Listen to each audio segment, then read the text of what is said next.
지난주에 우리가 열왕기상 10장을 보았는데요. 열왕기 10장이 구약 성경에서는 최고의 지점을 찍은 것 같아요.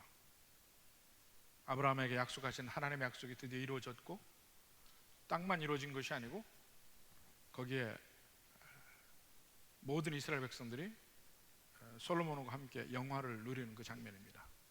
그리고 그 대표적으로 그 솔로몬이 말할 수 없는 영화의 극치를 누리고 있는 것을 보게 됩니다. 많은 재물이 있고.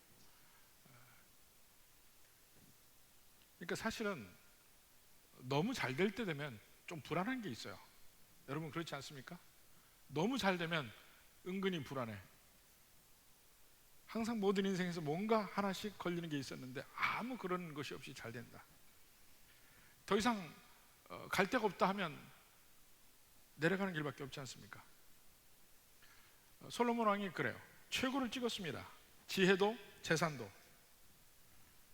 그 다음에 이제 지금부터는 바로 솔로몬 왕이 이제까지는 다윗의 후손으로 하나님이 찍은 바로 그 왕이 아닌가 이렇게 생각을 하는데, 결국은 그도 아니다 하는 면이 이제 쭉 나오기 시작합니다. 먼저 이 1절부터 13절까지 봅시다. 11장 1절부터 13절까지 보면 먼저 이제 솔로몬의 잘못이 나오고 그 다음에 하나님이 진노하시는 장면이 나오는데, 자 먼저 1절부터 8절까지 봅니다. 솔로몬이 제일 먼저 이방의 많은 여인을 사랑했다 그랬습니다. 그 3절에 보면 후궁이 700이요 첩이 300이라. 예? 1000명이면 어떻게 됩니까? 1000명.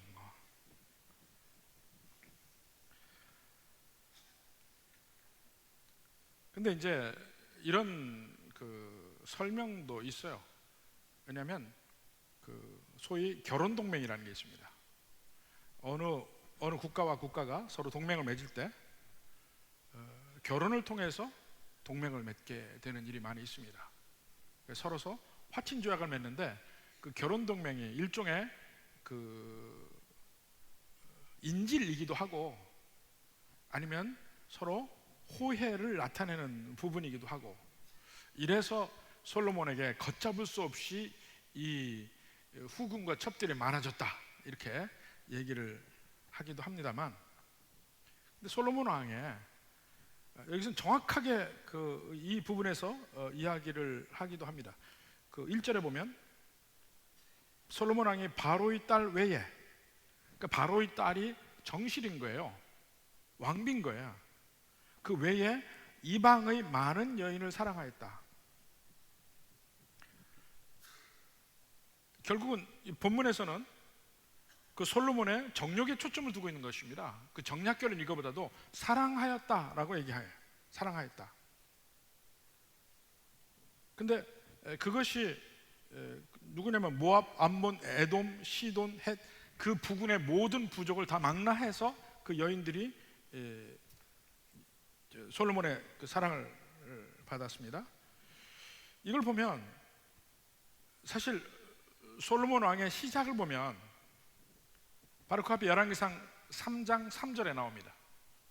3장 3절에 보면 제일 처음에 솔로몬이 여호와를 사랑하고 그의 아버지 다윗의 법도를 행하였다. 솔로몬이 여호와를 사랑했다고 나와요. 근데 11장 1절에 보니까 이방의 많은 여인을 사랑했다. 또 2절에도 끝에 보면 솔로몬이 그들을 사랑하였더라 이렇게 나옵니다. 그러니까 솔로몬의 시작 이후로 엄청난 복을 받았는데, 그 이후로 이방 여인을 사랑하였다. 그 이후에 점점 솔로몬 왕의 타락이 나타납니다. 특히 3절부터 8절까지 보면 그냥 이방 여인을 사랑한 것이 어디까지 가냐면 그 이방 여인이 섬기는 다른 신을 솔로몬이 섬기기 시작합니다. 그러니까 여기서 보면 솔로몬이 여호와를 공식적으로 부인한 건 없어요. 그런데 성경에서 이야기하는 것은 4절 후반부에 봅시다. 4절에 솔로몬의 나이가 많을 때에 그의 여인들이 그의 마음을 돌려 다른 신을 따르게 하였으므로, 이 나이가 많게 되면 판단이 흐려지는 것 같아요. 왕의 마음이 그의 아버지 다윗의 마음과 같지 아니하여 그의 하나님 여호와 앞에 온전하지 못하였다. 여호와 앞에 온전하지 못하다 이야기합니다. 그러니까 완전히 여호와를 부인한 건 아니에요. 그러나 여호와 앞에 온전하지 못하였어요. 그러니까 이방 여인들에게 너네 신을 섬기라, 그리고 산당을 지어준 것뿐만 아니고 그 자신도 가서 그 산당에서, 그 신전에서 제사를 한 겁니다. 가장 하나님이 싫어하는 일, 다른 신을 섬기는 일. 이래서 하나님의 진노가 그 다음에 9절부터 나옵니다. 솔로몬이 마음을 돌려 이스라엘의 하나님 여호와를 떠남으로 다른 신을 섬겼죠. 여호와께서 그에게 진노하시니라. 여호와께서 일찍이 2번이나 그에게 나타나시고 이 일에 대해 명령하사 다른 신을 따르지 말라 하셨으나, 근데 그 명령을 안 지켰다. 우리는 그 성경을 그냥 이렇게 읽습니다. 아, 그런가 보다 하고 읽는데, 그 당시 문화에는 이런 신은 생소해요. 그 당시 문화에서 보면 먼저 대부분의 그 당시의 문화는 다신교입니다. 다신교, 폴리테이즘이야. 여러 신의 존재를 인정해요. 그 중에서 자기가 특정한 신을 섬기기도 하지만 기본적으로는 여러 신을 인정하는 가운데 있습니다. 그리고 그 여러 신들이, 그 많은 신들 중에서 그들의 모든 신화 가운데서 오직 나만 섬기라 이렇게 말하는, 이렇게 명령하는 신은 전혀 없어요. 이미 여러 신의 존재를 인정해요. 오직 이스라엘의 하나님 여호와만이 나만이 신이다, 다른 신은 섬기지 마라 이렇게 얘기합니다.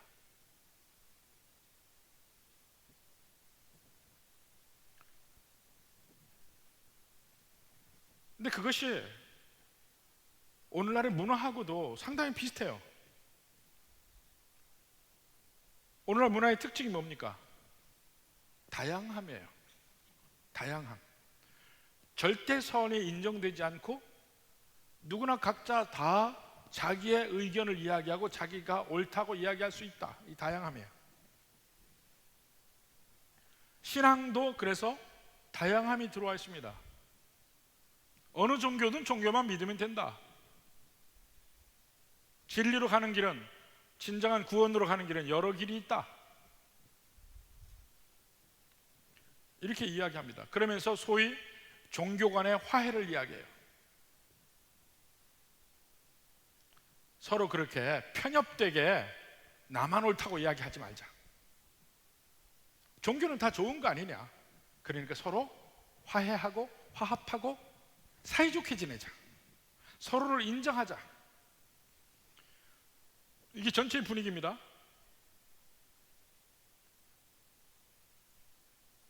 이것이 하나의 기조를 이루어서 사회 전체에 어떠한 의견을 가졌던, 어떠한 관점을 가졌던 소수의 의견이라도 그들의 의견을 존중해 주자 이렇게 나옵니다. 그게 일견 맞는 것 같아요. 절대로 용납할 수 없는 면까지도 용납하자고 이야기가 나오는 거야. 가장 대표적으로 동성애. 심지어는 종교 중에, 우리나라는 아직 없지만은 미국에는 사탄교가 있다니까요. 사탄을 숭배하는 종교가 있어요. 근데 그것이 인정을 받았어요. 그래서 이 군대에 군목을 뽑잖아요. 군목을 뽑는데 모든 종교가 다 뽑힐 수 있어요. 한번 경악한 게, 사탄교의 제사장이 군목이 돼서 있어요. 다 인정해. 그 다양함을 인정하지 않을 때 오히려 공격받는 사회가 됐습니다. 일반 사회 모든 면도 그렇지만 신앙적인 면에도 그렇게 됐다니까. 그러니까 내 신앙이 이것이 진리다 이야기할 때 사회는, 세상은 공격을 합니다. 지금 기독교가 그렇게 공격을 받는 위치에 있게 됐어요. 세상 사람들은 오히려 포용적인 종교를 좋아합니다. 힌두교 좋아해요. 힌두교가 모든 이 신과 종교를 포용하거든요. 그러니까 인도 선교사들이 가면 처음에 막 전도하면 다 믿는다고 해서 너무너무 좋아해요. 나중에 보면 수없이 많은 자기들이 믿는 신 중에 하나로 또 하나 영접하는 거야. 근데 정말 어려운 것은 성경의 하나님만이 유일한 신이고 다른 신이 없다, 이것은 거부해요. 근데 성경은 계속해서 이야기합니다. 다른 신을 따르지 말라.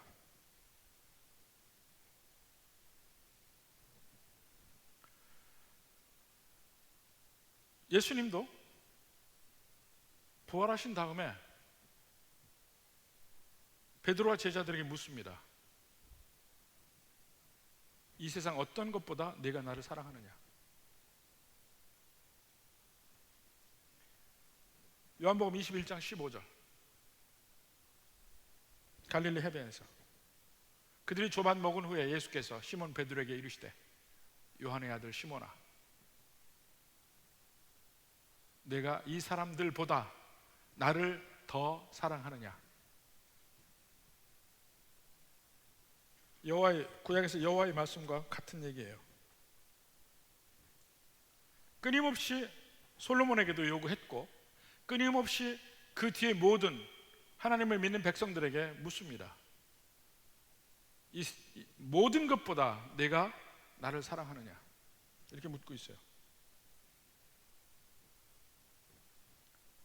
근데 솔로몬은 다른 신에게 섬기고 다른 신에게 절을 합니다. 솔로몬만의 문제가 아닙니다.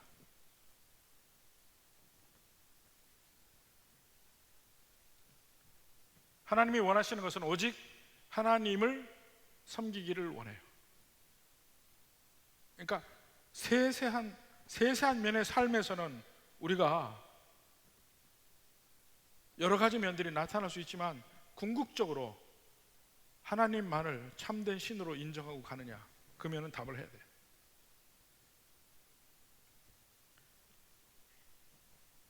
그 이후에 이제 솔로몬의 그런 행태에 따라서 솔로몬의 삶에도 화가 임하고 그 이후의 삶에서 그 이스라엘의 역사에서도 하나님이 화를 내립니다. 그 장면이 나옵니다. 14절부터 봅니다. 먼저 14절부터 25절까지 한번 봅시다. 거기 보면 두 사람이 나와요. 하나님이 솔로몬에게 대적 둘을 붙입니다. 첫째 사람이 14절에 보니까 에돔 사람 하닷이 나와요. 에돔 사람 하닷. 근데 역사가 쭉 나오는 거 보면 그 솔로몬을 대적하는 에돔 사람 하닷이 나오기까지는 멀리 옛날 다윗 시대 요압부터 나와요. 요압이 에돔을 치러 갔을 때 남자를 다 죽였는데 하닷이란 다 죽였는데 그 작은 아이 하닷은 남아서 살아서 애굽에 가서 뭐 바로의 궁전에서 어쩌고 저쩌고 뭐 쭉 나옵니다. 그러면서 결국은 그가 다시 에돔에 와서 솔로몬의 대적이 되거든요. 그렇게 되려면 역사가 수십 년의 세월이 있잖아요. 근데 딱 하닷이 솔로몬을 괴롭히는 그 순간이 어느 순간이냐? 바로 솔로몬이 넘어진 순간이에요. 그때부터 괴롭히는 거야. 이미 그 하나님의 역사를 주관하시는 그 방법을 보는 겁니다. 이미 역사의 모든 면을 꿰뚫고 계시면서 하나씩 하나님이 미래하시고자 하는 것까지도 그 전에 수십 년 전부터 아니면 수백 년 전부터 미리 준비하시면서 역사를 주관하시는 걸 봐요.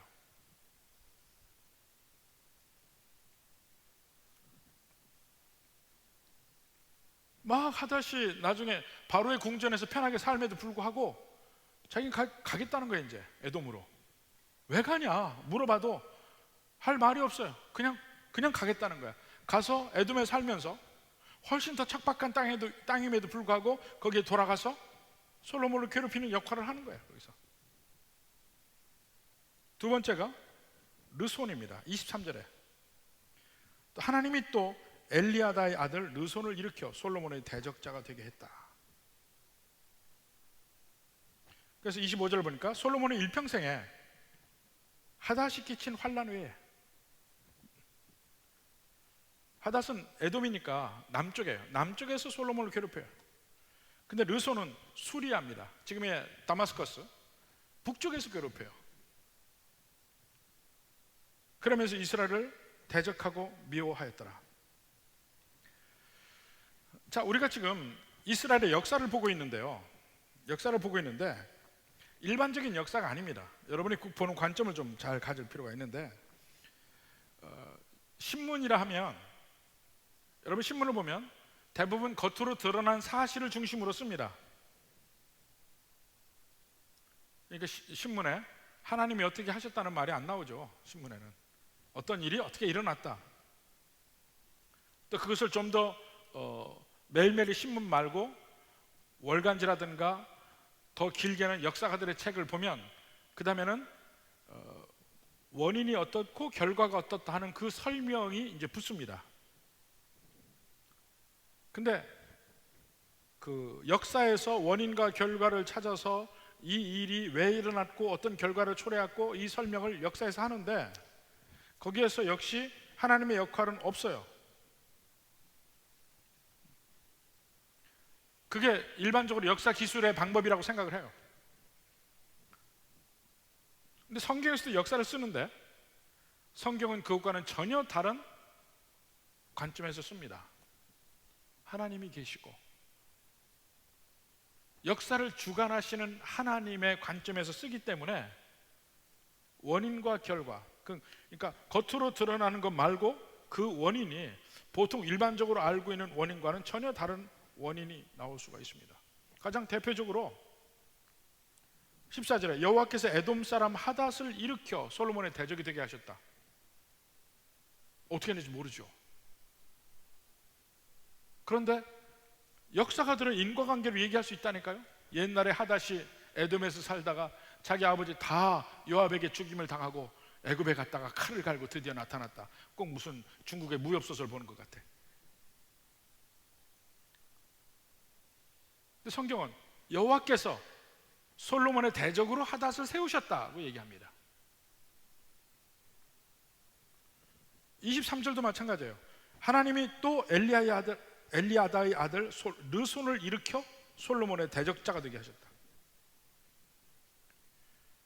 이제 그 다음에 26절에 나오는데 여로보암도 나옵니다. 이제 사실은 더 중요한 얘기가 이제부터 여로보암인데 여기까지 보면 심지어는 악한 사람들조차도 하나님이 세우시는 걸 봐요. 특히 이 악한 사람들을 세우시는 이유 중에 하나가 하나님의 백성들을 훈련시키고 초달을 하고, 매를 댄단 말이에요. 초달을 하고 이러는데 그들을 씁니다. 그러니까 역사 속에서 우리는 그런 악한 사람들을 보죠. 히틀러도 보기도 하고 스탈린을 보기도 하고, 도대체 역사 속에서 왜 그런 사람이 나타나는지 모르지만 분명히 하나님이 목적을 가지고 그들을 세우셨다는 것만은 인정할 수밖에 없습니다.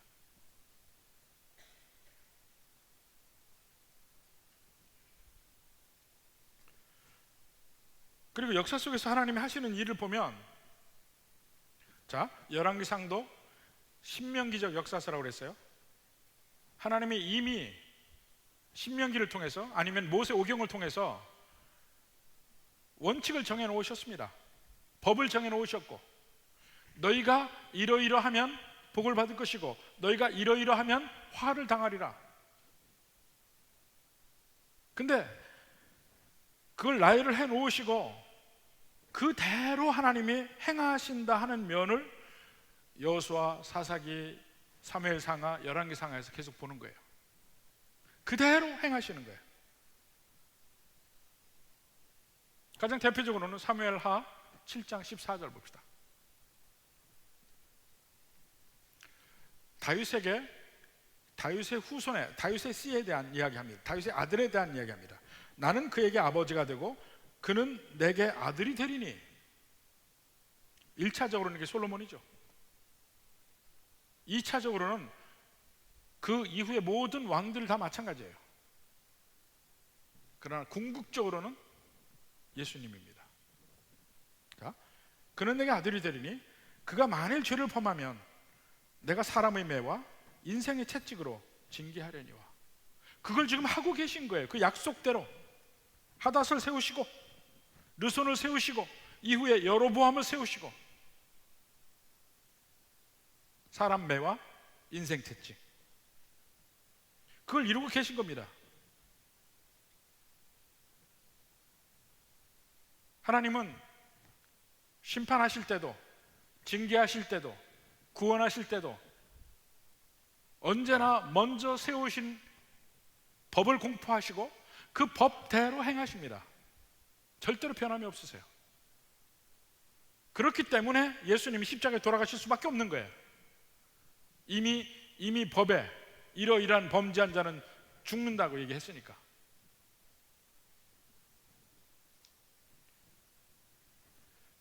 자, 이렇게 하나님이 모든 역사를 약속하신 대로 주관하고 있다는 것을 계속 하닷의 경우, 르손의 경우 보여주고 있고, 이제 여로보암의 경우는 물론 하나님이 주관을 하시는데 조금 다른 면이 나옵니다. 선지자가 중간에 개입이 됩니다. 선지자 보십시오.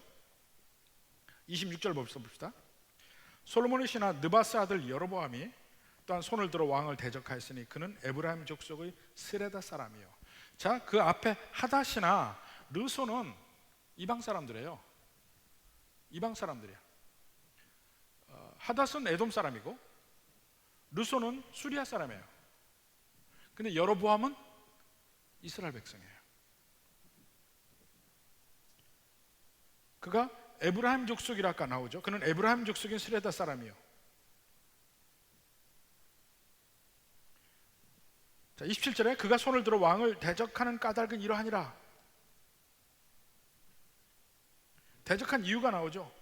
솔로몬이 밀로를 건축하고 그의 아버지 다윗의 성읍을 무너진 것을 수축하였는데 이 사람 여로보암은 큰 용사라. 솔로몬이 이 청년의 부지런함을 보고 세워 요셉 족속의 일을 감독하게 하였더라. 솔로몬 왕 때 이스라엘의 토목 사업이 엄청났습니다. 마치 진시황 같아. 이스라엘의 모든 성들을 다시 수축하고 왕궁과 성전을 짓는 것이 20여 년 동안 지었고 이 일을 전부 부역으로 하는 거예요. 그러니까 이스라엘 백성들에게 상당히 어려움이 솔로몬의 영광의 시대에 있었던 거예요. 그러니까 가장 영광의 시대에 어두움의 그림자가 이미 맺혀지고 있습니다. 그 감독관이 부족별로 감독관이 있는데 그 중에 가장 큰 부족인 에브라임 족속의 감독관이 여로보암이었어요. 그리고 그 여로보암은 상당히 성공적인 리더였습니다. 근데 사회학적으로 보면 이제 솔로몬의 그 건축이 너무 심해서 그 일을 하던 사람들이 지쳐서 불만이 쌓였을 때 탁 터진 게 여로보암의 반란이었다, 이렇게 생각을 합니다. 보통 일반 역사적으로는. 근데 또 다른 측면이 여기 나옵니다.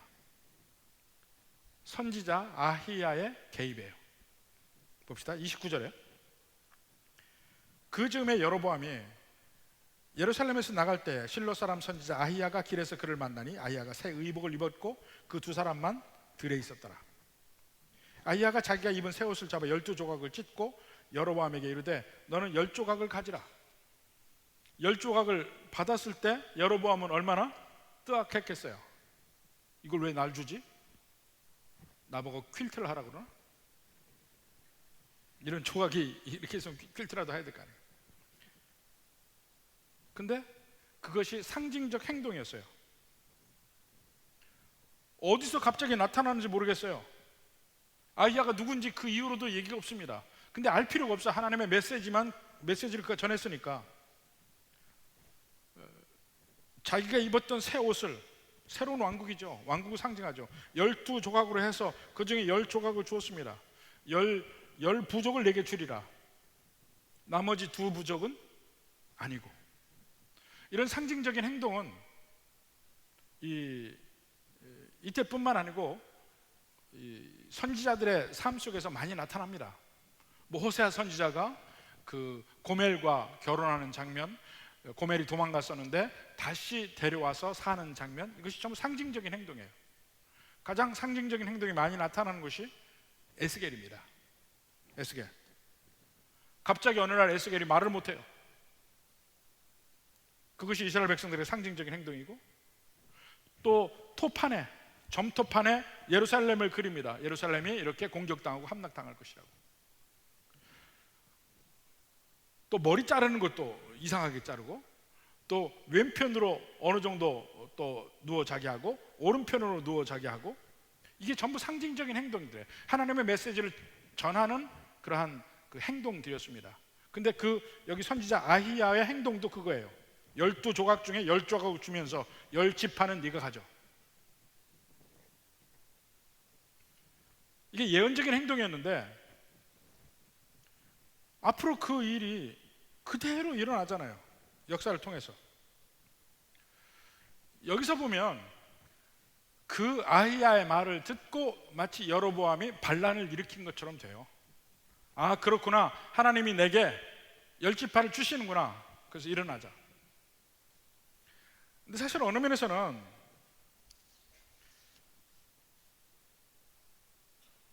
거기서 보면 그러한 일이 솔로몬 왕 때는 일어나지 않는다는 얘기를 합니다. 12절에 보십시오. 솔로몬에게 말씀하시는 얘기예요.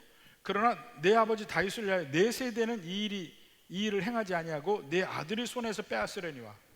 지금은 아니란 얘기예요. 아마 아히야가 여로보암에게도 그 일을 얘기했을지도 몰라요. 근데 솔로몬 왕 때 여로보암이 일어났다가 반란에 실패하고 애굽으로 도망갑니다. 언제 돌아오느냐? 솔로몬 왕이 죽을 때 돌아와서 그 반란을 성공시킵니다. 르호보암 왕 때.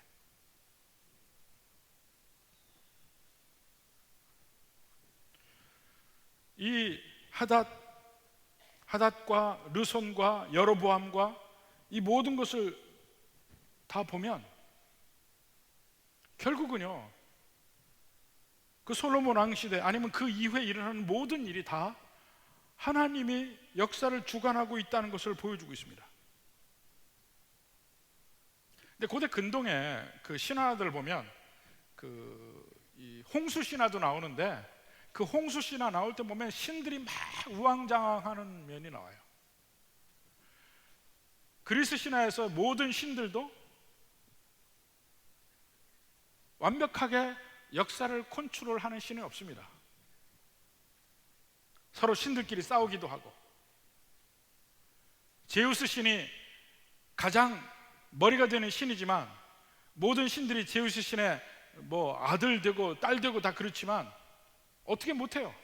컨트롤이 안 돼. 근데 오직 여호와 하나님만이 완벽하게 역사를 컨트롤하고 있습니다. 진짜 나중에는 그 선지자 아히야의 말대로 10지파가 이스라엘에서 떨어져 나가서 독립왕국을 세우게 됩니다. 나중에.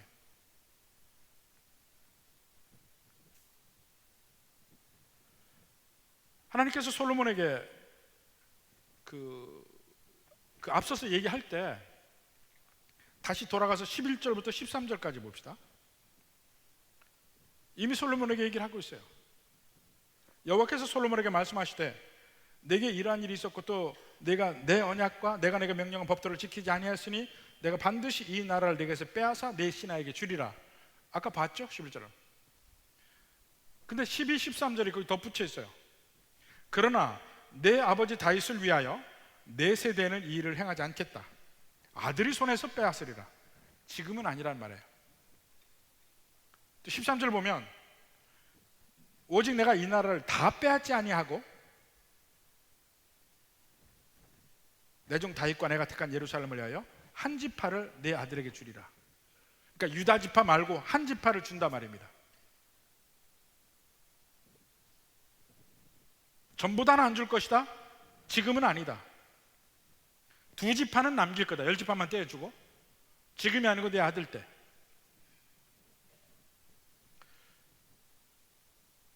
여로보암에게 주신 말씀 다시 보세요. 31절부터 39절까지.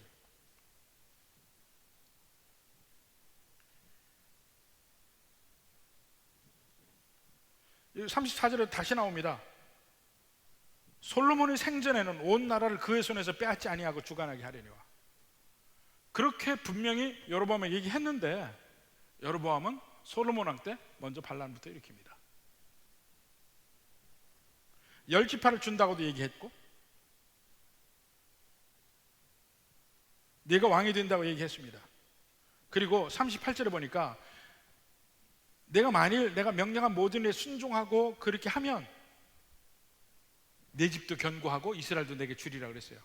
그런데 결국 여로보암이 3대를 못 갑니다. 북왕국 이스라엘은 계속해서 왕조가 바뀝니다. 남왕국 유다는 두 지파만 있는 오히려 연약한 나라임에도 불구하고 400여 년 동안에 460년의 역사를 이어갑니다.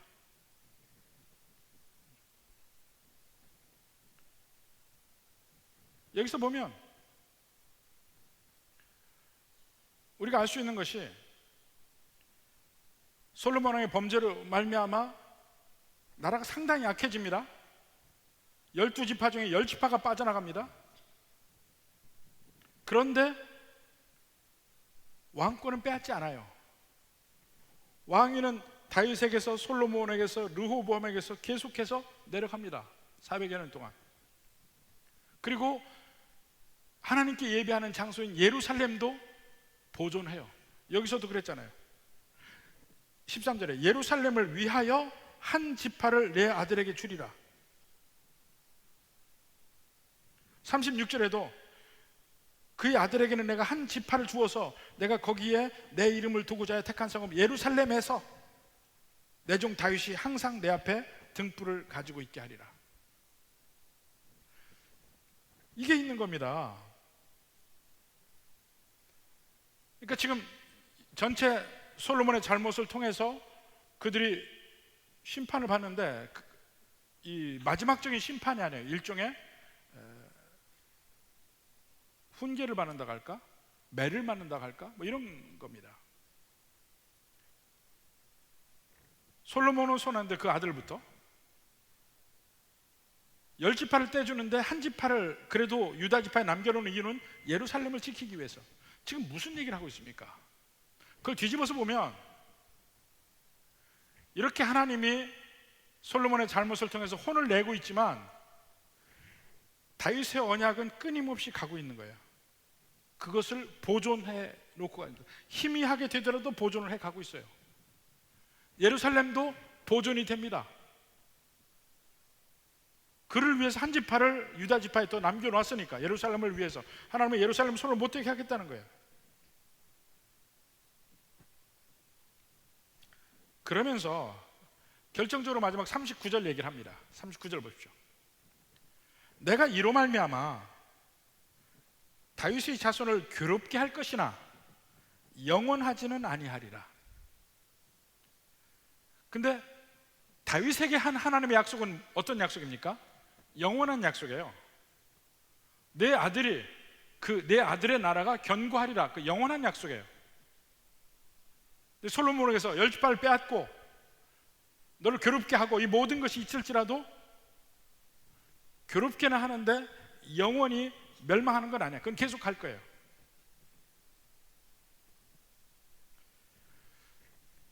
지금 이 열왕기상 11장을 읽고 있는 사람이 누구냐면요, 이미 그 뒤로 세월이 흘러서 마침내 이스라엘 백성들이 결국은 다 멸망하고 바벨론의 포로로 잡혀갔을 때 이 열왕기상이 그들에게 있는 거예요. 지금 바벨론에서 하나님이 주신 말씀을 읽고 있어요. 이 구절을 보고 그들이 어떻게 생각할까요? 아, 우리가 괴로움을 당하는 것은 하나님의 계획 중에 있었던 일이구나. 이미 하나님이 훨씬 그 전에 신명기에서 그 전에 하나님의 명령으로 우리에게 주셨던 말씀 중에 그게 다 있는 얘기구나. 하나님이야말로 역사의 참된 주관자고 참된 신이구나, 이것을 느끼는 거예요. 그런데 그 여호와 하나님을 섬기는 우리 민족이 멸망하고 여기 와 있는 것은 그 전에 수없이 많은 우리의 선조들이 잘못하고 참았음에도 보고 잘못하고 그래서 마침내 여기까지 와 있구나, 이것을 먼저 다시 느끼고, 그러면서 동시에 그렇지만 끝이 아니구나.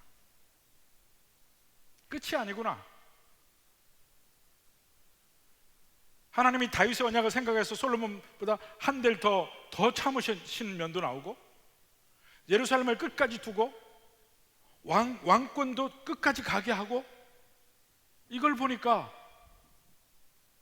지금 포로 중에는 우리에게도 소망이 있구나 하는 것이 여기서 읽히는 거예요. 소망의 이유를 설명하고 있습니다. 지금 내가 왜 괴로움을 당하는지 그 이유도 설명하고, 그래도 소망을 가질 수 있는 이유도 설명하고, 이렇습니다. 이게 우리의 삶에도 똑같아요. 우리의 삶에 괴로움이 없는 때가 많지 않죠. 근데 돌이켜서 보면 거의 대부분의 경우가 내 잘못이에요.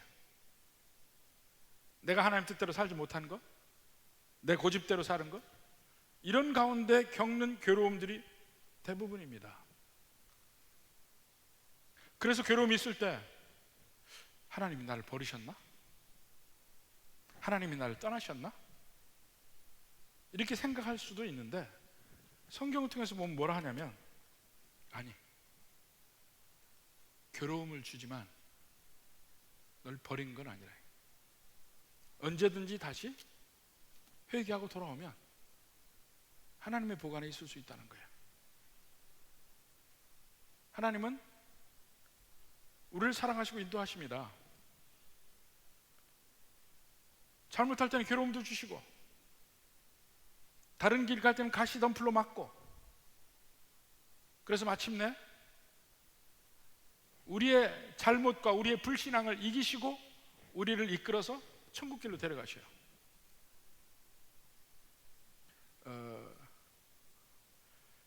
그러니까 속된 말로 얘기하면 하나님이 여기서 하시는 말씀이 뭐냐면, 곱게 갈래, 맞고 끌려갈래, 둘 중에 하나, 그 얘기를 하시는 거예요. 네.